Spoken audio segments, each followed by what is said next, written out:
Halo, Assalamualaikum warahmatullahi wabarakatuh. Kembali lagi dengan saya, Ibu Rizani Anissa. Pada kesempatan kali ini saya akan menjelaskan sedikit tentang pelajaran matematika, yaitu pada materi eksponen. Oke, sebelum melanjutkan ke materi, kita harus tahu dulu indikator pencapaian kompetensi yang akan kita bahas, yaitu indikator KD 3.1, menerapkan aturan bilangan berpangkat. Indikator KD 4.1, menyajikan dan menyelesaikan masalah nyata dengan menggunakan konsep eksponen.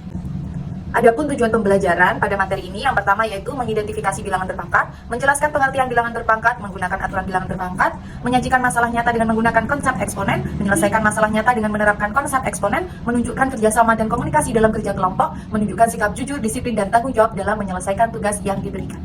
Nah, langsung saja kita pada materi yang akan kita bahas, yaitu bilangan berpangkat atau eksponen.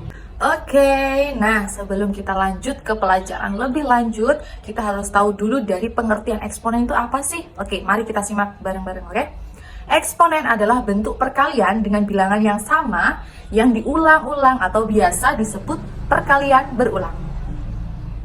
A pangkat N dibaca A pangkat N dengan A disebut basis atau bilangan pokok, dan N disebut eksponen atau pangkat. Nah, contohnya nih, jika 2 pangkat 3 itu artinya berarti 2 dikali 2 dikali 2. Jadi 2-nya itu diulang sampai 3 kali. Dan 3 pangkat 4 itu artinya 3 kali 3 kali 3 kali 3. 3-nya itu dikalikan sampai 4 kali. Maka 5 pangkat 5 artinya berapa? Coba tebak di komen ya. Oke, sudah tahu? Apa jawabannya? 5 pangkat 5? 5 kali 5 kali 5 sampai 5 kali. Dan berapakah hasilnya? Nah, kalian cari sendiri, oke? Oke, selanjutnya. Min 3 pangkat 4 artinya berapa? Coba, ayo tebak.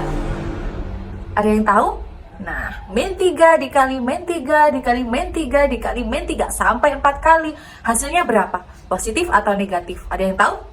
Boleh di komen. Nah, hasilnya positif. Kenapa positif? Karena pangkatnya genap. Kalau pangkatnya ganjil, nanti dia bisa jadi jawabannya negatif. Kemudian nih yang terakhir, 4 pangkat 11 artinya, oke deh, kalian selesai sendiri ya. Tulis di komen jawabannya. Kita lanjut sifat-sifat eksponen. Jadi eksponen juga ada sifatnya ternyata. Ingat-ingat, ini adalah sifat-sifat bilangan berpangkat. Oke, bisa kita lihat ya. Apabila A pangkat M dikali A pangkat N sama dengan A pangkat M ditambah N. Jadi kalau kalian menemukan perkalian, itu pangkatnya ditambah. Oke, selanjutnya jika A pangkat M dibagi A pangkat N sama dengan A pangkat M dikurangi N. Nah, jadi kalau kalian menemukan suatu pembagian, maka pangkatnya itu dikurangi. Oke, kemudian selanjutnya A pangkat M tutup kurung pangkat N. Nah, ini bentuknya sama aja dengan perkalian ya kan? Jadi kalau perkalian tadi gimana? Pangkatnya ditambah. Oke, lanjut.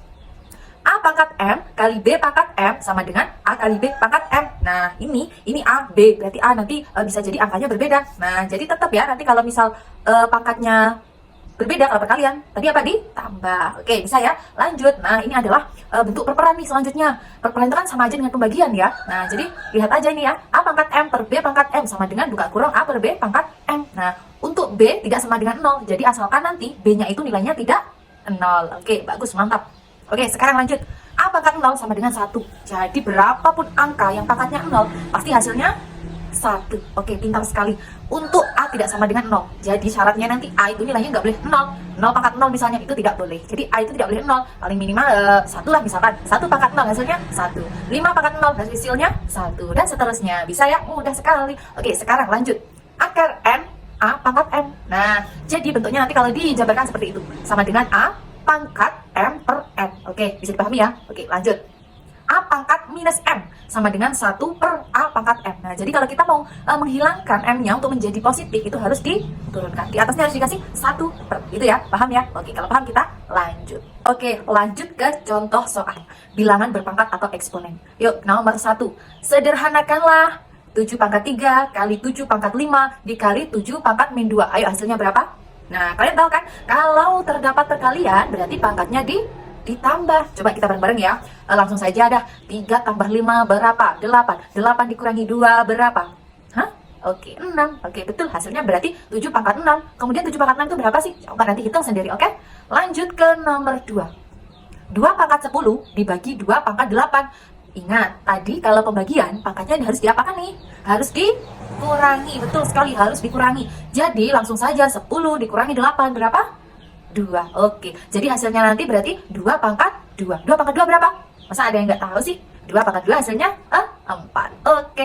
Nah lanjut, ini nomor 3. 2 pangkat 4, buka kurung, tutup kurung, pangkat 5 dikali 2 pangkat 3. Nah tadi masih sama, kalau buka kurung pangkat itu pangkatnya tadi dikali. Oke, 4 kali 5 20. Berarti sama saja 2 pangkat 20 dikali 2 pangkat 3. Kalau perkalian pangkatnya ditambah. Oke, berarti 2 pangkat 20 ditambah pangkatnya ditambah ya. Berarti 20 ditambah 3 berapa?